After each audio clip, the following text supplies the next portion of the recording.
I had this guy that Go came ahead, to Mike. church for a long time, and he was one of those guys that really didn't do a lot. Like, he was sitting on his pew. That's about all you'd get out of him. Like, that was it. And he'd actually come through prison. Like, he had a big record. Always just emotionless. You really didn't know if he was even paying attention most of the time.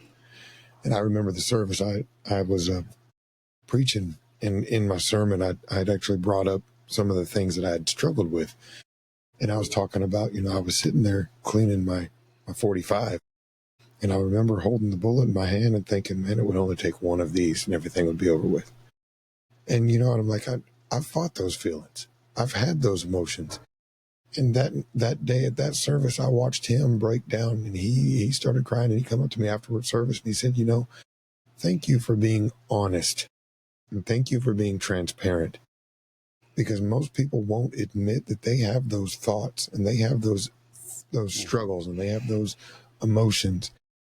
Being transparent is one of the only ways that you're going to get some people, and you're going to win some people over. Nobody wants to hear your fluff. They want to hear the truth. They want to hear transparency. They want to hear that you're a human just like they are. You have struggles just like they have struggles. That's the only way we're going to be successful, especially doing prison ministry, especially doing homeless ministry. Be transparent. Be real.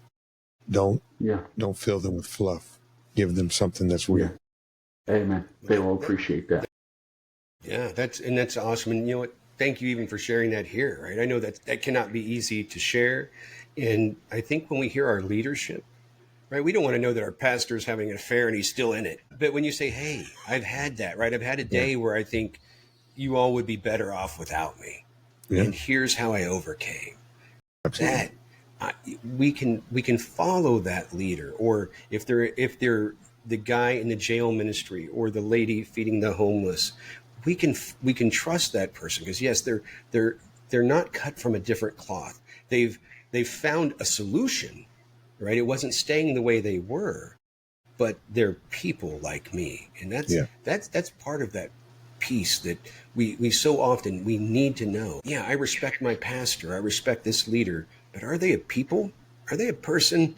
Are they some angelic being who just doesn't? They don't struggle like I do, right? Yeah. So thank you for sharing that. I can appreciate how, even however long ago that was, cannot be easy to share. And